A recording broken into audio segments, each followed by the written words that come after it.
स्वागत है आप सभी लोगों का मेरे चैनल रागनी सिंह में। आइए सुनते हैं मालती जोशी जी की कहानी जागी आँखों का सपना। चलिए शुरू करते हैं कहानी। मम्मी, आज स्कूल में नेहा मिली थी। कौन नेहा? अरे अपने योगेश अंकल की नेहा। इतनी जल्दी भूल गई? ओहो, पर अब तो वह तुम्हारे स्कूल में नहीं है ना? नहीं, पर आज मैं उसके स्कूल में गई थी। डिबेट कंपटीशन थी, बताया तो था। हाँ, और उसमें तुम्हारा नंबर नहीं आया। मम्मी, मैं तुम्हें यह भी बता चुकी हूँ। सॉरी। हाँ, तो नेहा के बारे में क्या कह रही थी? यही कि वह आज स्कूल में मिली थी, बहुत उदास थी। क्यों? योगेश अंकल शादी कर रहे हैं।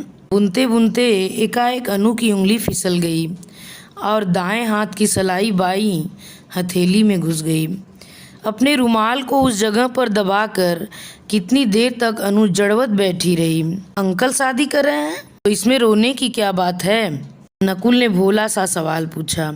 स्टूपिड, अंकल की शादी का मतलब समझता है? घर में नई माँ आएगी। नई माँ यानी कि स्टेप मदर, समझा? निधि ने बुद्धू भाई के सिर पर चपत लगाते हुए कहा। ओह, नकुल की समझ में जैसे सब कुछ आ गया। फिर अंकल शादी क्यों कर रहे हैं? करनी पड़ती है बेटा, बच्चों की नानी ने कहा। घर में बेटी है, उसे देखने वाला तो कोई चाहिए कि नहीं? उसकी दादी हैं तो दादी क्या सब दिन बैठी रहेंगी? फिर वो अकेले कैसे पार पाएगा? क्यों, हमारी मम्मी भी तो हमें पाल रही हैं, सब कुछ अकेले संभाल रही हैं। निधि ने कहा, जब मम्मी औरत होकर इतना सब कुछ कर सकती है तो अंकल को क्या परेशानी है? वे तो पुरुष हैं। यही तो फर्क है बेटा, नानी ने नितांत दार्शनिक अंदाज में कहा। मर्द और औरत में यही तो अंतर होता है।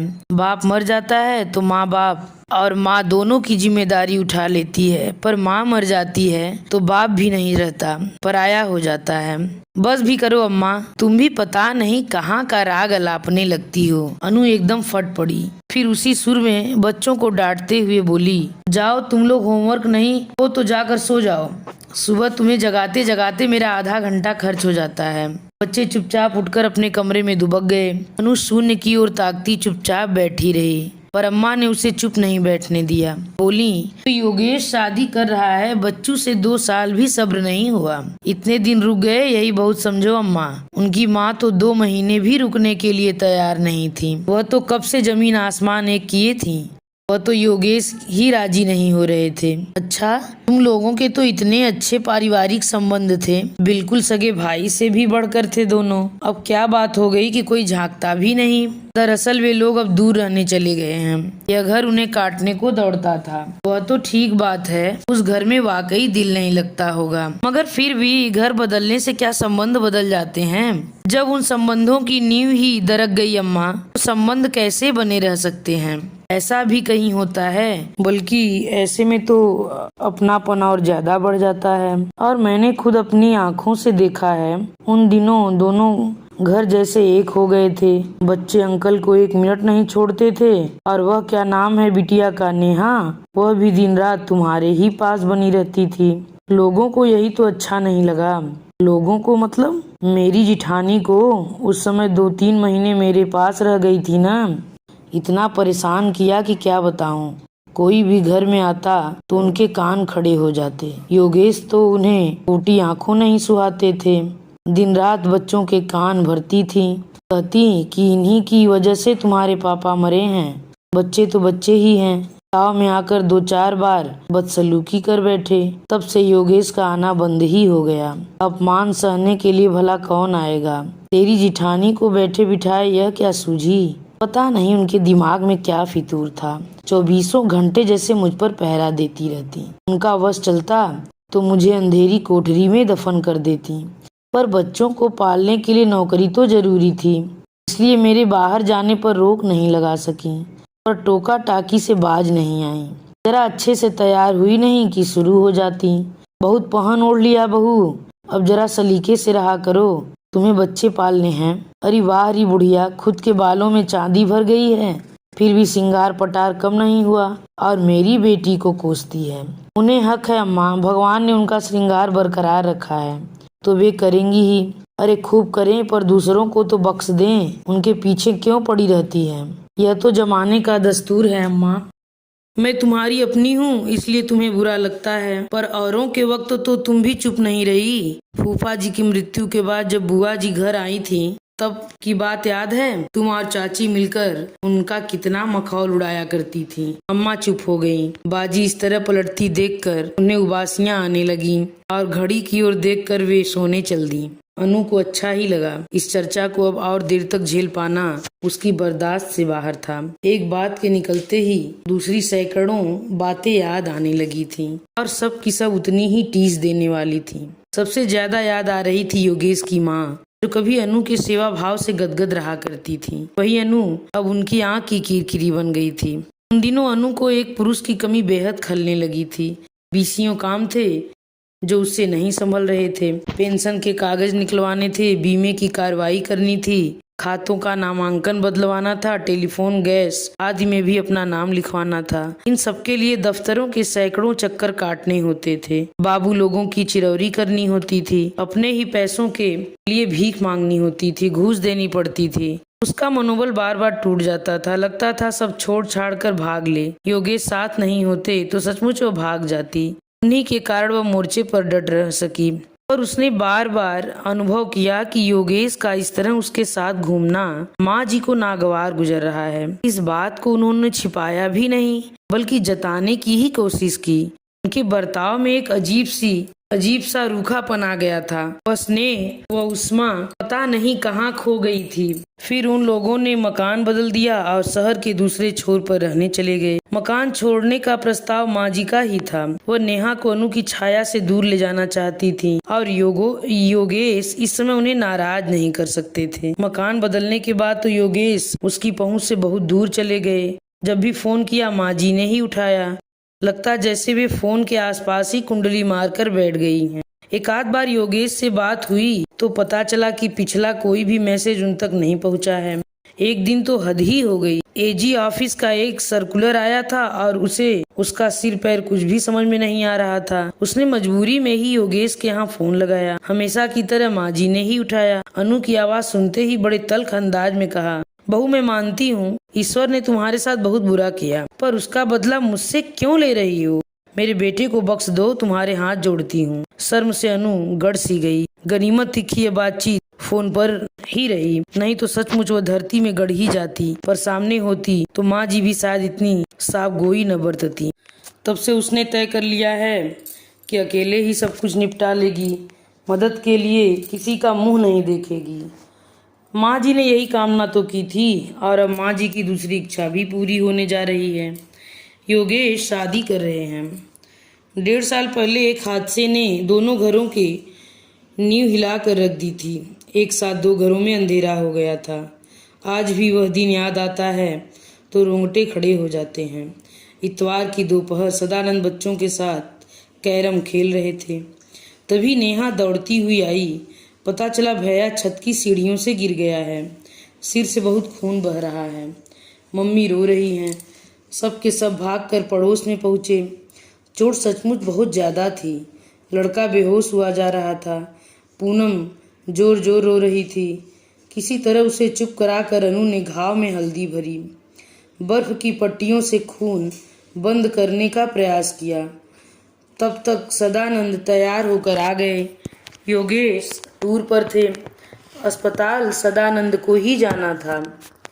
उस दिन अनु ने सोचा भी नहीं था कि स्कूटर पर बैठे हुए ये तीनों प्राणी महाप्रयाण पर जा रहे हैं। सदानंद हमेशा बहुत ही सावधानी से स्कूटर चलाते थे, पर उस दिन पता नहीं क्या हुआ।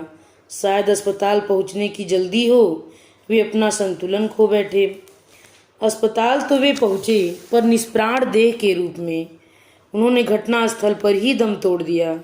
पूनम और अंशुल शायद योगेश की प्रतीक्षा में सांसें गिनते रहे। उनकी गोद में ही दोनों ने अंतिम सांस ली। इस घटना से तो पास पड़ोस भी दहल गया। लोगों के पास सांत्वना के लिए शब्द नहीं थे। पलक झपकते ही 2 परिवार उजड़ गए थे। दुख की इन घड़ियों में वे दोनों परिवार एक दूसरे के और करीब आ गए।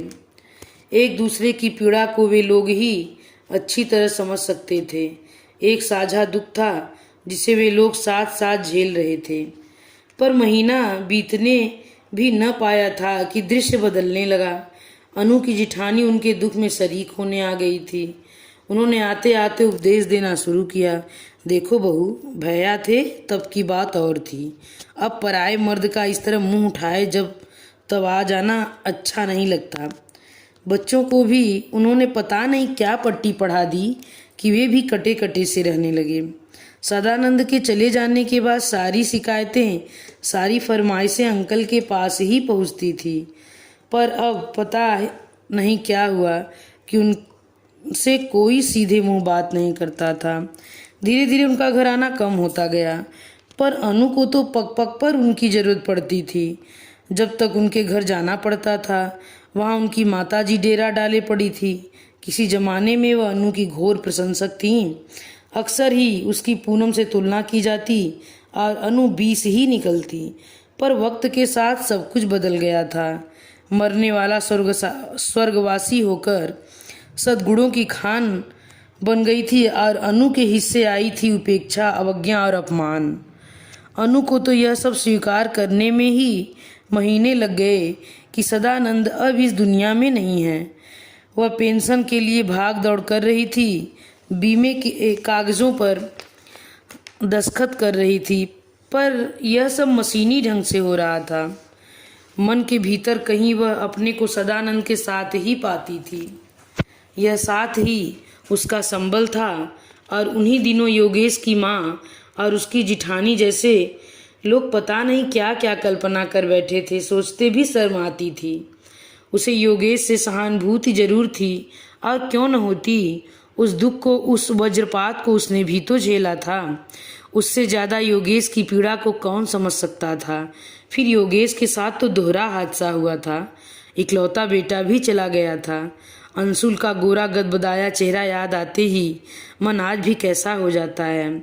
उसे माटी को सौंपते हुए योगेश के हाथ किस कदर कांपे होंगे, मन कितना रोया होगा शोक की उस कातर घड़ी में।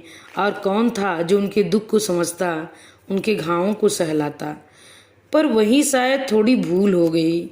4-5 महीने बाद अनु की एक अंतरंग सहेली ने कहा था, अच्छा होगा अगर तुम दोनों अपने दुख बांट लो।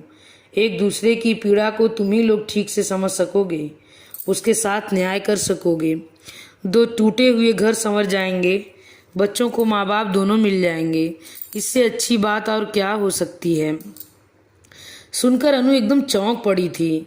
इस तरह से तो उसने कभी सोचा ही नहीं था, पर शायद दूसरों ने सोच लिया था, तभी तो उसकी जिठानी ने उस पर चौकी पहरे बिठा रखे हैं।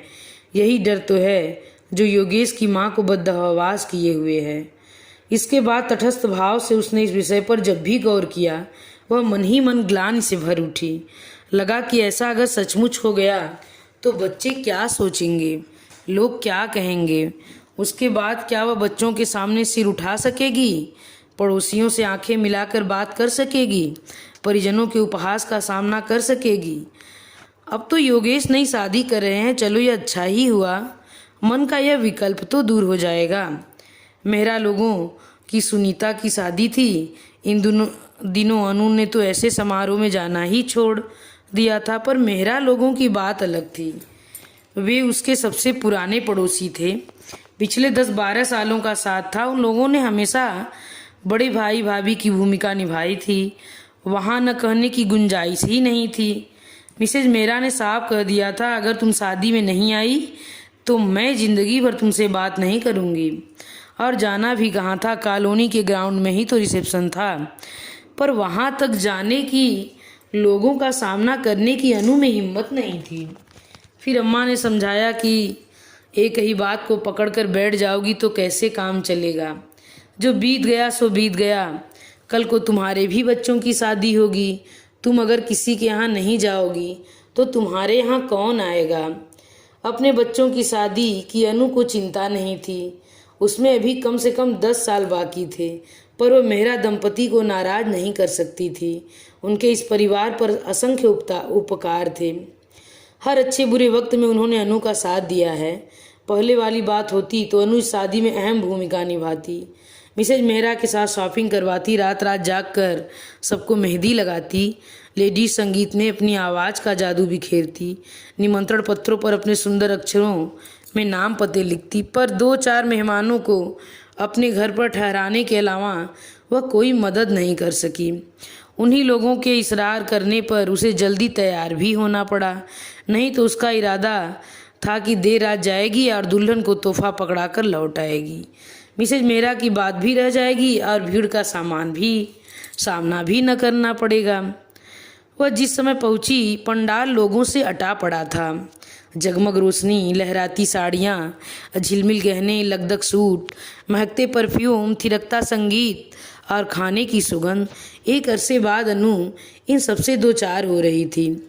उसे लग रहा था कि इस माहौल में अगर और 2-4 घंटे रहना पड़े तो उसे गस आ जाएगा। तभी बैंड की आवाज़ पास आती सुनाई दी। बारात शायद मोड़ तक आ पहुंची। दरवाजे पर लगने से पहले नाच का एक दौर तो होना जरूरी था, फिर दरवाजे पर ये लोग घंटा भर लगा देंगे। उस समय तो बारातियों का जोश शबाब पर होता है। उन्हें देखने के लिए पंडाल की करीब करीब खाली हो गया। केवल कुछ बूढ़ियाँ बैठी रह गईं। बड़ी देर बाद अनु ने खुलकर सांस ली और आंखें मूंद कर कुर्सी की पीठ पर टिक गई। तभी पीछे एक आहट सी हुई। हेलो, उसने चौंक कर सिर उठाया। योगेश थे। यहाँ बैठ सकता हूँ?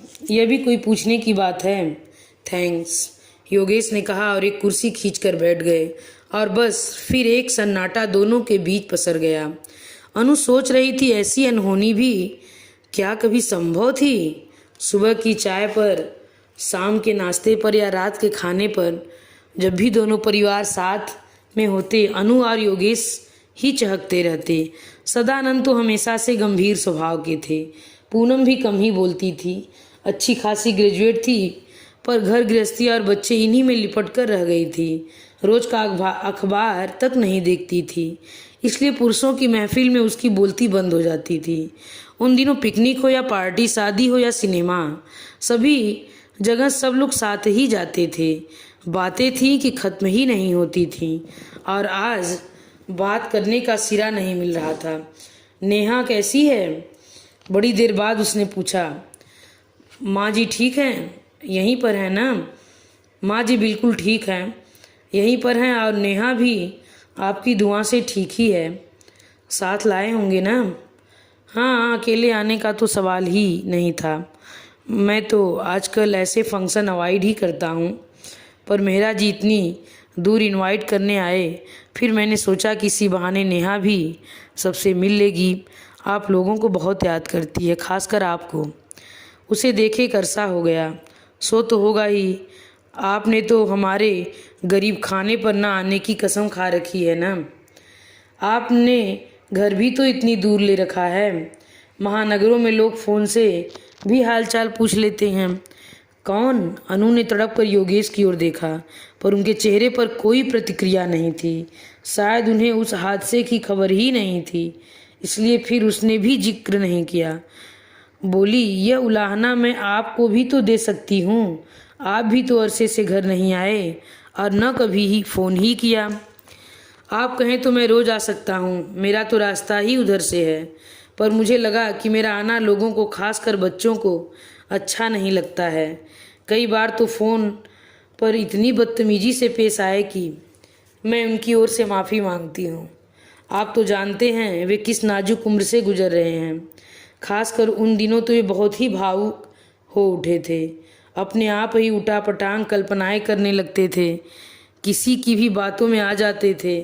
मैं भी उन दिनों अपने दुख में इतनी डूब गई थी कि बच्चों का ध्यान ही नहीं रहा। यह भी याद नहीं रहा कि यह हादसा इनके साथ भी हुआ है। इनके भी सिर से बाप का साया उड़ गया है। अब तो खैर मैं भी संभल गई हूँ, बच्चे भी समझदार हो गए हैं और बहुत शर्मिंदा हैं। खासकर निधि तो कई बार पछतावा जाहिर कर चुकी है। उसकी आखिरी बात शोर में ही डूब गई, क्योंकि लोग अंदर आने लगे थे। बाहर मिलनी की रस्म हो रही थी, दूल्हे को मंडप में लाया जा रहा था। तभी भीड़ को चीरते तीनों बच्चे दौड़ते हुए आए। नेहा आते ही आंटी से लिपट गई। नकुल योगेश की बाहों में झूल गया और निधि अंकल से सटकर खड़ी हो गई। तब अनु को याद आया कि योगेश को नई शादी की बधाई देना तो भूल ही गई, पर बच्चों के सामने उसे खुद ही संकोच हो आया। 2 दिन बाद ही शायद शनिवार था, शाम के 7 भी नहीं बजे थे कि दरवाजे की घंटी बजी। अनु हैरान थी कि शनिवार की शाम बच्चे इतनी जल्दी कैसे लौट आए। दरवाज़ा खोलकर देखा तो सामने योगेश खड़े थे, साथ में नेहा, और नेहा के हाथ में छोटा सा बैग।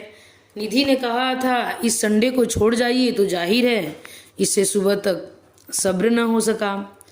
अरे यह तो आपने बहुत अच्छा किया। सुनीता दीदी के ससुराल जाने से निधि बेहद उदास है। नेहा आ गई है तो उसका दिल बहल जाएगा। उसने बच्चों को आवाज़ देकर नेहा को उनके सुपुर्द किया। भीतर जाकर अम्मा को चाय भिजवाने के लिए कहा और फिर बाहर आ गई। तब तक योगेश अपनी प्रिय कुर्सी पर बैठ चुके थे। माफ़ कीजिए, उस दिन आपको बधाई देना भूल ही गई। किस बात की, यह भी बताना पड़ेगा? तो आप तक खबर पहुंच ही गई। ऐसी खबरें बहुत जल्दी और बहुत दूर तक पहुंचती हैं। तब तक अम्मा चाय लेकर आ गई। अरे अम्मा जी, आपने क्यों तकलीफ़ की? कोई बात नहीं बेटा, मैंने सोचा इतने दिनों बाद आए हो तो मैं थोड़ी हाल चाल पूछ लूँ। आए हो तो अब खाना खाकर ही जाना। आज माफ़ कीजिए, माँ घर पर इंतज़ार करेंगी, फिर कभी।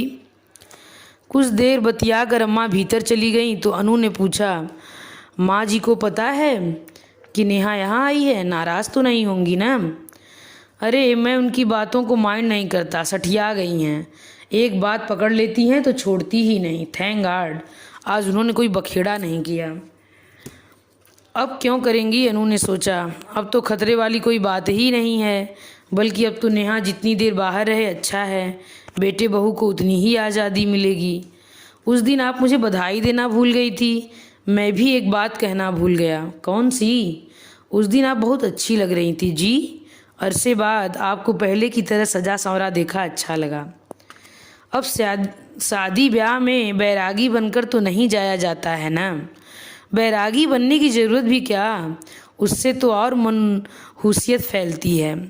योगेश के जाने के बाद भी उनके वाक्य कानों में घंटियों की तरह गूंजते रहे। यह कोई पहला अवसर नहीं था कि योगेश ने उसकी तारीफ की हो। वह तो पूनम से हमेशा कहते थे, जरा भाभी से सलीका सीखो। 8 घंटे बच्चों में मगजमारी करके आती हैं, फिर भी कितनी फ्रेश लगती हैं। गनीमत है कि पूनम ने इन बातों का कभी बुरा नहीं माना। वह उन आदर्श भारतीय स्त्रियों में थी जिनके लिए शादी और बच्चों के बाद जीवन में कुछ पाना शेष नहीं रह जाता। यूँ तो उस दिन निधि ने भी कहा था, मम्मी आज आप बहुत प्यारी लग रही थी, पर उसकी बात को अनु ने गंभीरता से नहीं लिया था। पर योगेश की बात ने पता नहीं कितने सोए तारों को झनका दिया था। दूसरे दिन रविवार था। सदानंद के जाने के बाद से इतवार तो निरानंद बीतता था। न कहीं आना न जाना, बहुत हुआ तो शाम को जाकर हफ्ते भर की सब्जी ले आती, बाकी समय घर पर ही कट जाता। एक बदरंग सी मैक्सी या मुआ हुआ सूट पहनकर वह हफ्ते भर के काम निपटाती रहती, जैसे कपड़ों की धुलाई, फ्रिज की सफाई, किचन की झाड़ पोछ। आज पता नहीं उसे क्या सूझा, सुबह सवेरे ही नहा ली, फिर साड़ियों का बक्सा खोलकर बैठ गई। अपनी तमाम सोख रंग की साड़ियाँ उसने इस बक्से में पटक रखी थीं। बक्से को खंगाल कर उसने एक चंपई रंग की कलकत्ता साड़ी निकाल ली। मम्मी कहीं बाहर जा रही हो? नहीं रे, ये इतनी सारी साड़ियाँ बक्से में पड़ी सड़ रही हैं, सोचा घर में ही पहन कर ख़त्म कर दूँ। घर में क्यों, आप इसे बाहर भी पहन सकती हैं, इतनी अच्छी तो हैं। अच्छी तो हैं, पर अब बाहर जाना कहाँ है। बेचारी निधि एक लंबी सांस खींच कर रह गई। दोपहर को योगेश की गाड़ी फिर घर के सामने थी। पूनम को बहुत अरमान था गाड़ी का, उसके सामने तो संभव न हो सका, पर बीमे की रकम का योगेश ने यही सदुपयोग किया। योगेश अचानक आ गए थे, पर अनु को अच्छा लगा कि वे हमेशा की तरह अस्त व्यस्त वेशभूषा में नहीं है। क्या पता कपड़े पहनते हुए उसके अंतर्मन को योगेश का इंतजार रहा हो। यह सोचते हुए उसने अपने आप पर शर्म आने लगा जैसे वह कोई पाप कर रही है। पर इसमें पाप कैसा, पुरुष की प्रशंसा भरी दृष्टि की अभिलाषा तो नारी सुलभ भावना है। उसने तन का श्रृंगार छोड़ दिया है, तो क्या 36 साल की उम्र में वह मन को तो विरागी नहीं बना सकती है ना। योगेश ने आते ही ऐलान किया, हेलो किड्स, चाची 420 देखने चलना है। मुझे लगा आप नहीं जाएंगी, इसलिए 4 ही टिकट लाया हूँ, पर अगर आप चलना चाहें तो इंतज़ाम हो सकता है। अगर इंतज़ाम हो सकता है तो अम्मा को ले जाइए प्लीज़, जब से यहाँ आई हैं बोर हो रही हैं। No problem. अम्मा को मनाना कोई मुश्किल काम नहीं था। ये बच्चों से पहले तैयार हो गई। बच्चों का उत्साह देखकर अनु का मन भर आया। बेचारे जरा जरा सी बातों के लिए तरस गए हैं। वह खुद उन्हें लेकर सिनेमा जाने से डरती है। कोई परिचित मिल गया तो जिस तिस के साथ उन्हें भेज नहीं सकती। खासकर निधि के लिए बहुत सोचना पड़ता है। 10-11 साल की उम्र बड़ी विचित्र होती है। न उसे समझदारों में गिना जा सकता है, न अनाड़ियों में। बच्चों को गए मुश्किल से आधा घंटा हुआ होगा कि दरवाजे की घंटी फिर बजी। योगेश थे। यह क्या, आप नहीं गए? 4 टिकट थे, चारों को बैठा आया हूँ। आपने तो कहा था कि इंतज़ाम हो जाएगा। इंतज़ाम तो हो जाता, पर ज़रा इस कॉम्बिनेशन पर तो गौर फरमाइए। तीनों बच्चे, एक अम्मा जी और एक बेचारा मैं। लोग पिक्चर देखते कि हमें देखते। अनु को सोचकर ही हंसी आने लगी। मैंने सोचा आप अकेले बोर हो रही होंगी, चलिए आपको कहीं घुमा लाऊं। न बाबा, मैं घर में ही ठीक हूँ। तो ठीक है, यहाँ बैठकर गपशप करते हैं। 5:30 बजे उन लोगों को लेने चला जाऊंगा। योगेश ने निमंत्रण की प्रतीक्षा भी नहीं की और अपनी फेवरेट कुर्सी में धंस गए। मजबूरन अनु को भी चाय की पेशकश करनी पड़ी। चाय पीते समय अनु ने बात छेड़ी। और सुनाइए, फिर शुभ मुहूर्त कब का तय हुआ है? किस बात का? अब इतना भी मत उड़िए। शादी में न बुलाना हो तो और बात है। मैं सच कह रहा हूँ, अभी नहीं कुछ तय हुआ है। आप तो पता नहीं कहाँ कहाँ से खबर पा जाती हैं। श्रीमान, हमें अत्यंत विश्वसनीय सूत्र से पता चला है, अर्थात नेहा से। हाँ, इस बार कन्या को उससे भी मिलवाया गया था। सिर्फ मिलवाया नहीं, माँ के रूप में परिचय करवाया था। हमारी माता राम भी अजीब हैं। पिता की राय पूछी नहीं और कन्या को माँ का दर्जा दे दिया। क्यों? पिता को क्या आपत्ति है? दरअसल मैं किसी के साथ छल नहीं करना चाहता। कैसा छल? आपको मैं यह जो हंसता बोलता नजर आता हूँ, आप उस पर मत जाइए। भीतर से मेरा मन एकदम तार तार हो चुका है। कोई भी लड़की मेरे घर में कोरा मन और कोरा तन लेकर आएगी तो मैं उसके साथ न्याय नहीं कर सकूँगा। तो फिर उपाय क्या है? उपाय एक ही है, शादी। अगर करनी ही है तो मैं अपनी तरह किसी भुक्तभोगी स्त्री से करना चाहूँगा। एक क्षण को अनु की धमनियों का खून जैसे जम गया। विडो या डायोर्सी कोई भी हो, पर ऐसी हो जो मेरी पीड़ा को समझ सके, शेयर कर सके। जिसके जीवन में कुछ खोया होगा वही मेरे दर्द को ठीक से समझ सकेगी। अनु की सांस फिर से सम पर आ गई थी। उसने धीरे से, यही तो परेशानी है, माँ को मनाना ही सबसे टेढ़ी खीर है। वह कहती हैं कि जब कुंवारी कन्याएं भरी पड़ी हैं तो मैं ऐसी वैसी क्यों लाऊं। अनु के मन में एक सूल सा चुभा। मतलब अब वह भी ऐसी वैसी औरतों की श्रेणी में आ गई है। माँ जी ने चाहे जो भी कहा हो, पर उसके सामने बोलते हुए योगेश को तो कुछ सावधानी बरतनी चाहिए। फीकी हंसी के साथ उसने कहा, माँ जी ठीक ही तो कहती हैं। इतनी बेचारी बिन ब्याही बैठी हुई हैं, आपके बहाने कम से कम एक का उद्धार तो हो जाएगा। तभी योगेश एकदम उठ खड़े हुए। 5:30 हो गए, चलना चाहिए। अनु ने राहत की सांस ली। यह चर्चा उसकी बर्दाश्त से बाहर जा रही थी। बच्चों के लिए कापियाँ खरीदनी थी, इसलिए वह रास्ते में ही रुक गई। स्टेशनरी की दुकान से बाहर आ रही थी कि बगल वाले जनरल स्टोर में योगेश नजर आ गए। आप सामान लेने इतनी दूर आते हैं? हाय हेलो के बाद उसने पूछा। पुरानी दुकान में ही आना अच्छा लगता है। वैसे भी मेरा तो यह रोज का रास्ता है। आप क्या सीधी कॉलेज से आ रही हैं? बच्चों ने कब से लिस्ट थमाई हुई है। एक बार घर पहुंच जाती हूँ तो दोबारा निकलने का मन नहीं करता, इसलिए आज मैं भी दफ्तर से चला आ रहा हूँ। आइए न, कहीं बैठकर चाय पीते हैं। नहीं, अब घर चलूँगी, पहले ही बहुत देर हो चुकी है। आप न तो मुझे घर पर चाय के लिए बुला रही हैं, न यहाँ मेरे निमंत्रण स्वीकार कर रही हैं। यह तो कोई अच्छी बात नहीं है न। अच्छा चाय न पीना चाहे तो चलिए सामने वाली दुकान में जूस या लस्सी पीते हैं। अनु ने देखा सामने दुकान क्या एक गुमटी थी। वहाँ बैठकर लस्सी पीने की तो वो कल्पना ही नहीं कर सकती। बीसियों लोग तो सामने से निकलते हैं, पता नहीं कब किसकी नज़र पड़ जाए। चलिए चाय ही पीते हैं, उसने हथियार डालते हुए कहा। योगेश के साथ नीलकमल में प्रवेश करते हुए उसे अजीब सा लग रहा था। वह बीसियों बार यहाँ आ चुकी है, पर वह माहौल दूसरा था। तब सदानंद साथ हुआ करते थे, तब होटल में आने का मतलब होता था हंसी खुशी के 4 पल बटोरना, और अब कुर्सी पर बैठने के बाद ही वह सहज नहीं हो पाई थी। चौकस नज़रों से आसपास का मुआयना कर रही थी। उसे लग रहा था कि होटल के वेटर्स उसे पहचान गए हैं, योगेश के साथ देखकर पता नहीं क्या सोच रहे हैं। स्नैक्स में क्या लेंगी? मेनू कार्ड उसके सामने सरकाते हुए योगेश ने पूछा। आप अपने लिए कुछ मंगा लीजिए, मैं तो बस 1 कप कॉफ़ी लूँगी।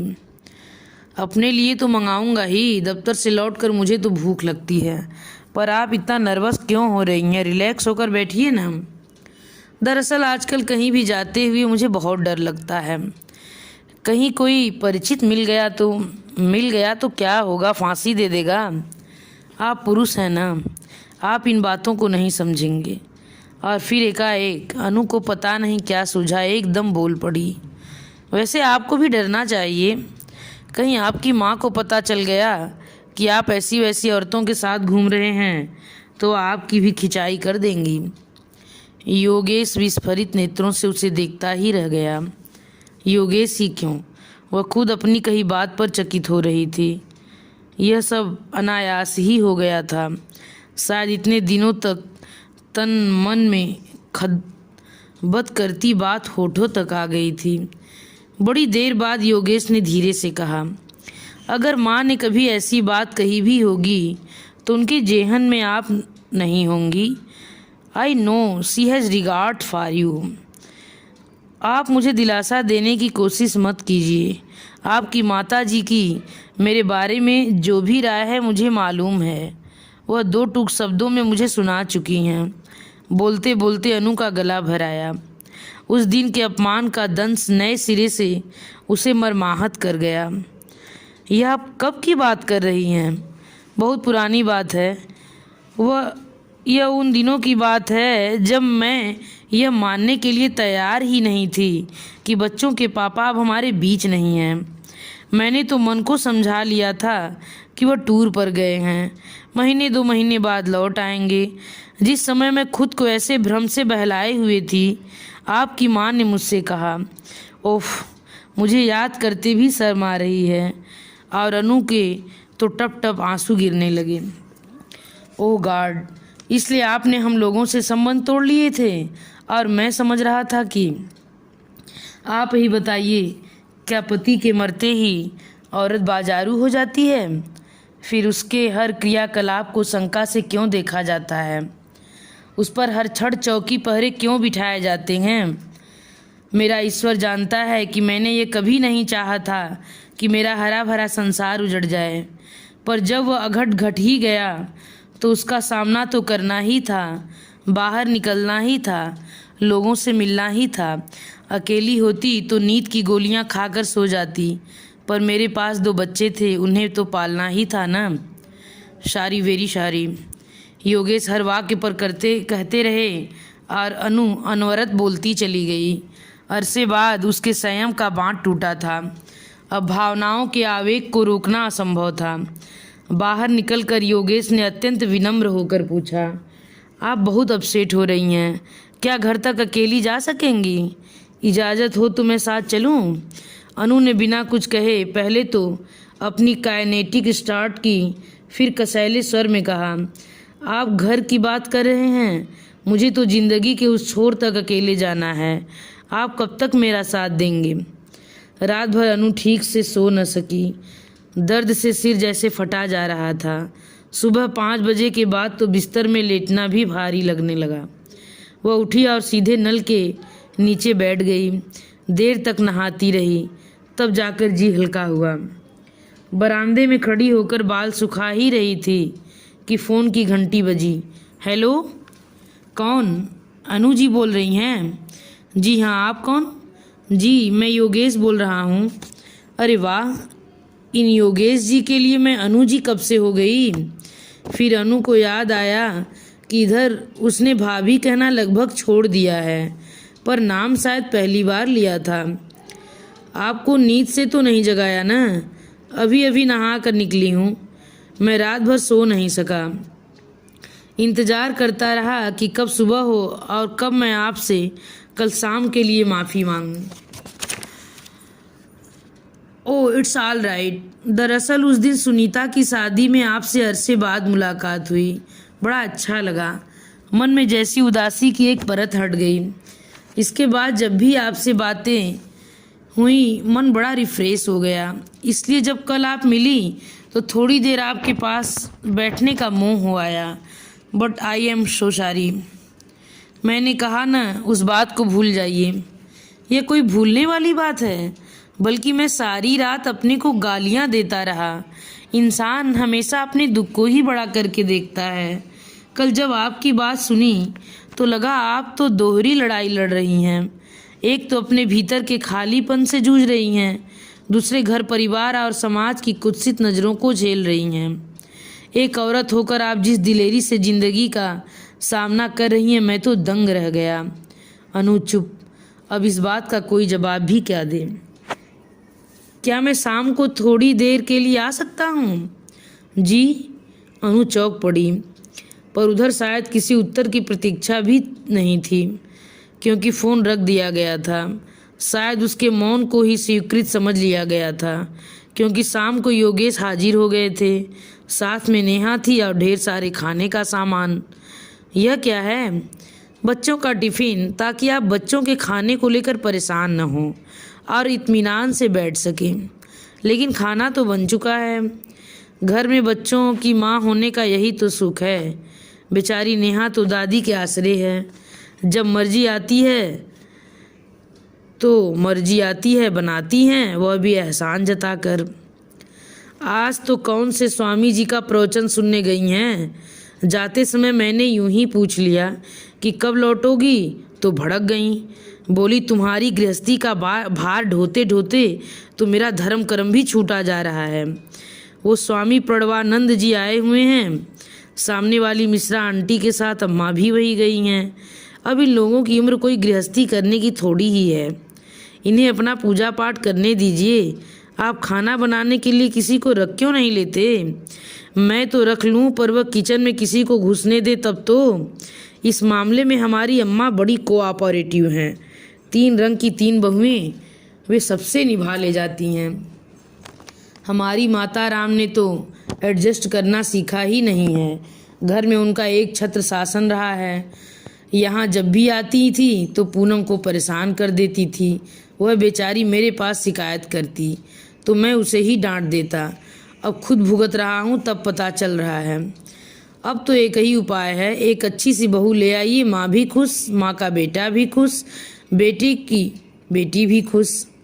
इसलिए तो आया हूँ। मतलब? आपने कल कहा था कि मुझे तो ज़िंदगी के उस छोर तक अकेले जाना है। आप कब तक मेरा साथ देंगे? इस प्रश्न का उत्तर उसी समय देना चाहता था, पर हिम्मत नहीं पड़ी। वैसे भी न तो वह माहौल मुनासिब था, न जगह। इसलिए आज आपके प्रश्न का उत्तर दे रहा हूँ। मैं साथ देने के लिए तैयार हूँ, जहाँ तक आप चाहें। अनु को तो जैसे सांप सूंघ गया। सूने घर में इस तरह के प्रणय निवेदन की उसने कभी कल्पना भी नहीं की थी। बड़ी देर बाद उसके मुंह से कांपती सी आवाज़ निकली, योगेश जी, आप होश में तो हैं ना? कल तक नहीं था, इस समय अपने पूरे होशो हवास में हूँ। अब मेरी समझ में आ रहा है कि माँ का लाया हुआ कोई भी रिश्ता मेरे गले से क्यों नहीं उतरता। बेवकूफ़ों की तरह एक के बाद एक प्रस्ताव नकारता चला जा रहा हूँ। यह तो अब पता चला है कि मेरे सब कॉन्शस में इतना बड़ा, इतना अहम प्रपोजल छिपा बैठा था। इसलिए दूसरे सारे प्रपोजल बेमानी लग रहे थे। अनु तुरंत ही उनके प्रस्ताव का कोई ठोस उत्तर दे देगी, ऐसी आशा तो योगेश ने भी नहीं की थी। पर वो सामने से उठकर चली जाएगी, ऐसा भी नहीं सोचा था। उन्होंने स्वयं को बहुत अपमानित अनुभव किया। मन तो हुआ वह भी उठकर चले जाएं, पर नेहा के लिए मजबूरन बैठे रहे। जैसे ही अंधेरा हुआ, बच्चों का रेला शोर मचाता हुआ भीतर आया। वह तुरंत उठ खड़े हुए। नेहा, चलो घर चलते हैं, दादी राह देख रही होंगी। तभी भीतर से आवाज़ आई, नकुल अंकल से कहना खाना खा कर जाएंगे। अनु ने उन लोगों के साथ नहीं खाया, अम्मा के लिए रुकी रहीं। अम्मा को लौटने में कोई 11 बज गए। खाना खाते हुए बोली, योगेश आया था, तुम्हें किसने बताया? घर में पांव देते ही सिगरेट की गंध नाक में भर गई थी, इसी से अंदाज लगाया। अम्मा, तुम्हें तो सीआईडी में भर्ती होना था। चूल्हे चौके में बेकार जिंदगी बर्बाद करती रही। आजकल बहुत आने लगा है ना? कहाँ तो साल भर तक शक्ल भी नहीं दिखाई दी थी और अब इतना प्यार उमड़ रहा है। अम्मा, मैं किसी को बुलाने तो जाती नहीं, पर घर आए मेहमान का स्वागत तो करना ही पड़ता है। 2 घड़ी पास बैठकर बात भी करनी पड़ती है। तुम्हें तो मालूम है दोनों घरों में कितने अच्छे संबंध रहे हैं। बिटिया भी हम लोगों से बहुत हिली हुई है। जिद करती है तो आ जाते हैं। सो तो ठीक है, पर जरा संभल कर रहा करो। पुरुषों का कोई भरोसा नहीं होता, खासकर ऐसे पुरुषों का। ऐसे पुरुषों का मतलब? अच्छा बता, पूनम को गए कितने दिन हो गए? 1 साल 10 महीने 13 दिन। अरे वाह, तूने तो जैसे उंगलियों पर हिसाब लगा रखा है। यह हिसाब पूनम के लिए नहीं है अम्मा। तुम शायद भूल गई हो कि उसकी मृत्यु मेरी ज़िंदगी भी सूनी करके चली गई है। जानती हूँ रे, वह हादसा क्या भूलने की चीज़ है। उसके लिए तो मैंने अपने ठाकुर जी को आज तक माफ़ नहीं किया। ऐसे अंधे हो गए थे कि उन्हें मैं नज़र नहीं आई। मेरे सामने मेरे जवान जहान दामाद को उठा कर ले गए, मेरी बिटिया की दुनिया उजाड़ कर रख दी। थोड़ी देर तक एक अजीब सी चुप्पी छाई रही, पर 5 मिनट बाद ही अम्मा पुनः अपनी रौ में आ गई। बोली, मैं इसलिए कह रही थी बेटे कि बीवी को मरे 2 साल हो चले हैं। ऐसे भूखे प्राणी बहुत खतरनाक होते हैं, उनसे बच कर रहना चाहिए। आदमी की नीयत समझते देर नहीं लगती। ऐसे में पुरुषों का तो कुछ नहीं बिगड़ता, औरत बदनाम हो जाती है। अनु कुछ देर तक मन ही मन शब्दों को तौलती रही, फिर हिम्मत करके बोली, अम्मा, योगेश मुझसे शादी करना चाहते हैं। अम्मा मुँह बाए बेटी को देखती रही। तुम्हें अच्छा नहीं लगा ना? घबराओ मत, मैंने अभी हाँ नहीं की है। तुम्हारी मर्जी के खिलाफ मैं कुछ करूँगी भी नहीं। बेटे, तुम्हारा घर फिर से बस जाए तो मुझसे ज़्यादा खुशी और किसे होगी। सुबह शाम ठाकुर जी से मेरी यही राय चलती है, इसलिए शायद यह पसीजे हैं। पर बेटे, सवाल अब मेरी मर्जी का नहीं है। पहले अपने बच्चों से पूछ लो, फिर कोई कदम उठाना। बच्चों का मन बड़ा नाजुक होता है, एक बार अगर गांठ पड़ गई तो उम्र भर खोल नहीं पाओगी। अम्मा, इस उम्र में अगर मैंने शादी की तो बच्चों के लिए ही करूँगी। उनकी मर्जी के बगैर तो कुछ करने का सवाल ही पैदा नहीं होता। चलो, राम जी ने बात बिगाड़ी थी, अब वही सुधार देंगे। सबके सुख दुख की चिंता उन्हीं को तो है, अम्मा ने कहा और गदगद होकर हाथ जोड़ लिए। इसके बाद मुलाकातों का सिलसिला बढ़ता ही गया। अब योगेश घर पर कम आते थे। अक्सर वह दोनों काम पर आते आते रास्ते में ही टकरा जाते थे। यह अनायास ही होता था, ऐसा भी नहीं है। कई बार तो योजनाबद्ध तरीके से होता था। फिर वे लोग किसी कॉफ़ी शॉप में, जूस बार में या पार्क में बैठ जाते थे। अब अनु को लोगों का उतना खौफ नहीं रह गया था, पर उसने अभी योगेश के प्रस्ताव पर पूर्ण स्वीकृति की मुहर नहीं लगाई थी। हर बार बच्चों का बहाना करके टाल जाती थी। दरअसल अभी वह बच्चों से पूछने का साहस नहीं जुटा पाई थी। अम्मा ने उसकी तरफ से वकालत करने की पेशकश की थी, पर उसे लगा यह बच्चों के साथ अन्याय होगा। जो कुछ कहना सुनना है यह खुद करेगी। इस बीच उसने बच्चों के बारे में उसकी जो योजनाएं थी योगेश को समझा दी थीं। इस शादी के बाद भी बच्चे अपने पिता का नाम ही चलाएंगे। उन्हें अपने चाचा ताऊ के यहाँ जाने की पूर्ण स्वतंत्रता होगी। वैसे वे लोग बुलाएंगे, इसकी उम्मीद बहुत कम थी। बच्चों की पेंशन उनके खाते में जमा होती रहेगी और उनके बालिग होने तक उसमें कोई हाथ नहीं लगाएगा। बच्चों की पढ़ाई का, निधि की शादी का खर्च वह खुद उठाएगी ताकि बच्चे अपने को पराश्रित न समझें। उसकी नौकरी जारी रहेगी और शादी के बाद 6 महीने तक वह अपना क्वार्टर हैंड ओवर नहीं करेगी। पर यह तो बात की बात थी। पहले तो 2 मुख्य बाधाएं पार करनी थी, अनु के बच्चे और योगेश की माँ। इनकी हाँ के बिना तो वह एकदम भी आगे बढ़ने को तैयार नहीं थी। बच्चों की परीक्षाएं समाप्त हो गई थी। सबका घूमने का मन हो रहा था, इसलिए शाम को पार्क का प्रोग्राम बन गया। बच्चे तो पहुँचते ही झूलों पर नंबर लगाने के लिए दौड़ पड़े। अनु और योगेश एक एकांत कोना देखकर घास पर बैठ गए। बच्चों से बात हुई? बैठते ही योगेश ने प्रश्न किया। नहीं, अभी नहीं, आज ही तो पेपर्स खत्म हुए हैं, कल परसों बात करूंगी। आप बताइए, आपने माँ जी से पूछ लिया है? नहीं, और पूछने का इरादा भी नहीं है। क्यों? उनका जवाब मुझे मालूम है। उनकी हाँ के इंतज़ार में तो मैं बूढ़ा हो जाऊंगा। इसका मतलब है आप उन्हें बिना बताए ही इतना बड़ा कदम उठा लेंगे? यह तो गलत बात है ना। बुढ़ापे में उनकी इतनी अवमानना तो न कीजिए। उनका तो बुढ़ापा है, 4-6 साल में रवाना हो जाएंगी और मैं उनके लिए तय किए अनचाहे रिश्ते को जिंदगी भर ढोता रहूँगा। नहीं, यह मुझसे नहीं होगा। तुम एक काम करो, बच्चों की मर्जी जानकर मुझे बता दो। ज़्यादा टीम टाम तो हमें करनी नहीं है। 4 भले आदमियों की उपस्थिति में किसी मंदिर में फेरे ले लेंगे, उसके बाद बच्चों को लेकर बाहर निकल जाएंगे। बवाल अगर कोई उठेगा भी तो 2 महीने में दब जाएगा। आप जरा मेरी ओर से तो सोच कर देखिए। मुझे किसी बवाल की नहीं, सिर्फ माँ जी की चिंता है। 2 महीने बाद ही सही, घर तो लौटना होगा न। तब तुम 6 महीने तो क्वार्टर रिटेन करने की सोच रही हो ना। कुछ दिन तुम वहीं बनी रहना, 1-2 साल बाद एक पोता उनकी गोद में डाल देना, लाइन पर आ जाएंगी, सारा गुस्सा काफूर हो जाएगा। क्या कहा आपने, पोता? हाँ, माँ के गुस्से का एकमात्र इलाज वही है। नेहा के जन्म के बाद ऐसे ही मुंह फुलाकर बैठ गई थी। अंशुल के पैदा होते ही पूनम उनकी आंख का तारा बन गई थी। तो माँ जी को मनाने के लिए इस उम्र में मुझे फिर माँ बनना पड़ेगा? हाँ, और यह सिर्फ माँ की ही नहीं, मेरी भी ख्वाहिश है। मुझे एक बेटा चाहिए। मुझे मेरा अंशुल वापस चाहिए। कहते कहते योगेश का स्वर कातर हो उठा। होठ थरथराने लगा कि जैसे रो ही देंगे। थोड़ी देर बाद वह कुछ प्रकृतिस्थ हुए, बड़ी भीगी सी आवाज़ में बोले, सच कभी कभी अंशुल बहुत याद आता है। तब मैं सारी रात सो नहीं पाता हूँ।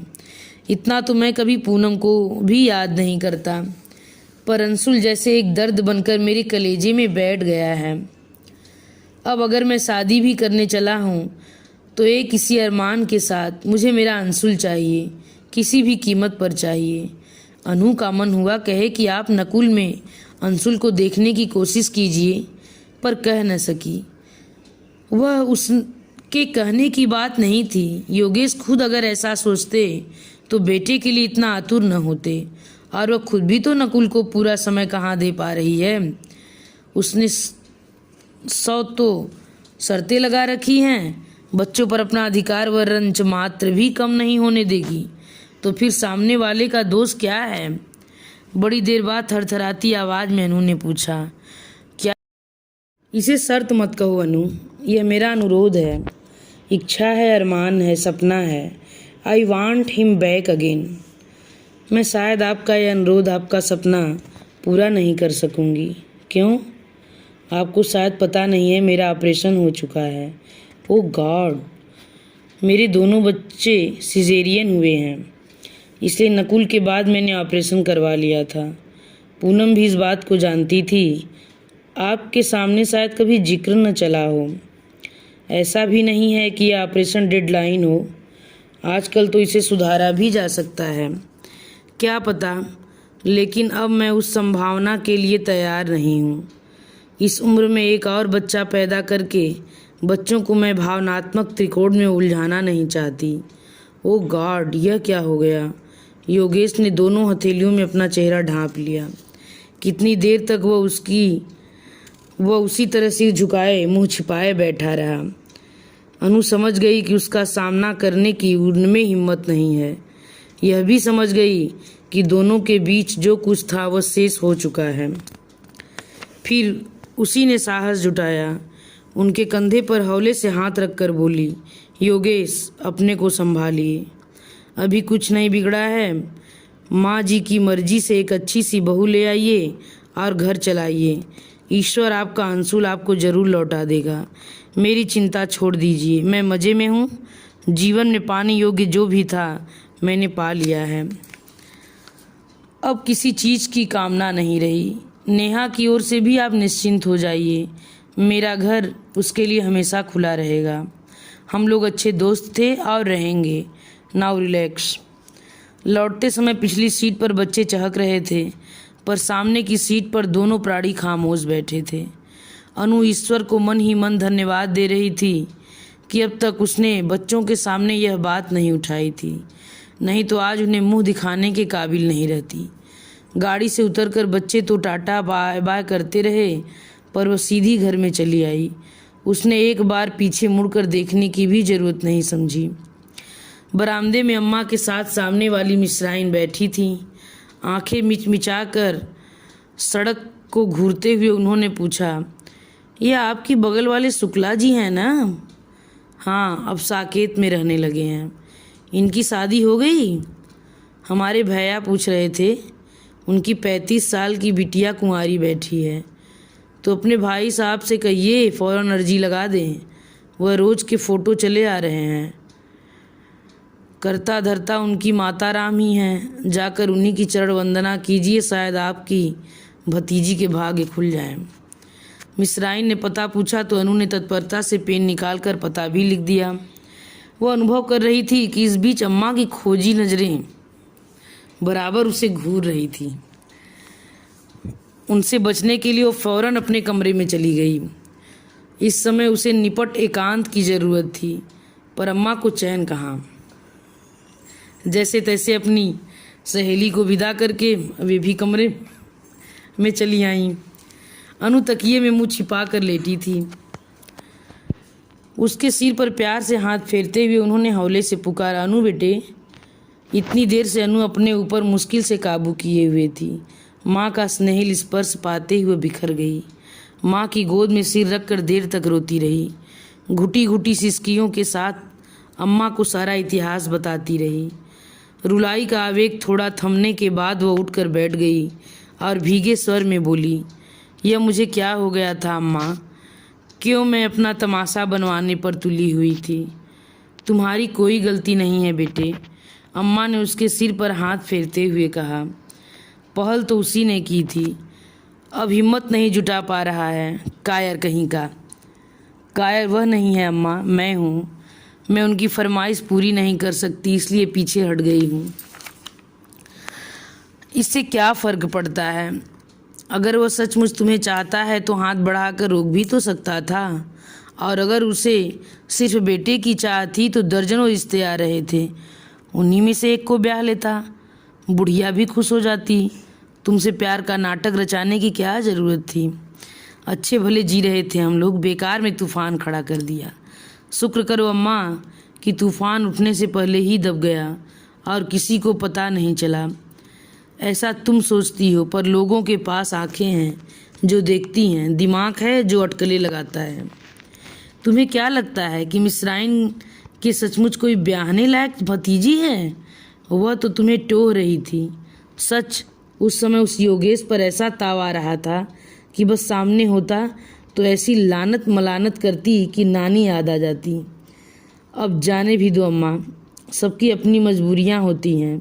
अरे वाह, यह कौन सी मजबूरी है कि आदमी अपनी ब्याहता को घर भी नहीं ला सकता? मान लो तुम माँ बनने लायक होती तो क्या यह गारंटी दे सकती थी कि पहले पहल बेटा ही होगा? बेटी भी तो हो सकती थी। फिर क्या बेटे के इंतज़ार में इसी घर में रखैल बनकर पड़ी रहती? छी अम्मा, अब बस भी करो। सुनने में भी अच्छा नहीं लग रहा है ना, पर यह शख्स तुम्हें ऐसी ही ज़िंदगी देने वाला था। अपनी माँ को सब प्यार करते हैं, सब इज्जत देते हैं, पर माँ के लिए कोई बीवी को देश निकाला नहीं देता। इसलिए कहती हूँ कि वो परले दर्जे का कायर है। चलो, जो कुछ हुआ अच्छा ही हुआ। ऐसे डरपोक और ढुलमुल आदमी के साथ घर बसाने से अच्छा है अकेले ज़िंदगी गुजार दो। ईश्वर की कृपा से तुम अपने पैरों पर खड़ी हो, किसी की मोहताज नहीं हो। यही समझ लेना कि एक बुरा सपना था। वह सपना ही था अम्मा, पर चलो इस बहाने एक आदमी की औकात का। इसी के साथ यह कहानी समाप्त होती है। अगर यह मेरी कहानी आप लोगों को पसंद आई है तो कृपया मेरे चैनल को सब्सक्राइब, लाइक ज़रूर कीजिएगा और कमेंट बॉक्स में लिखकर बताइए कि अनु ने जो निर्णय लिया वह सही था या गलत।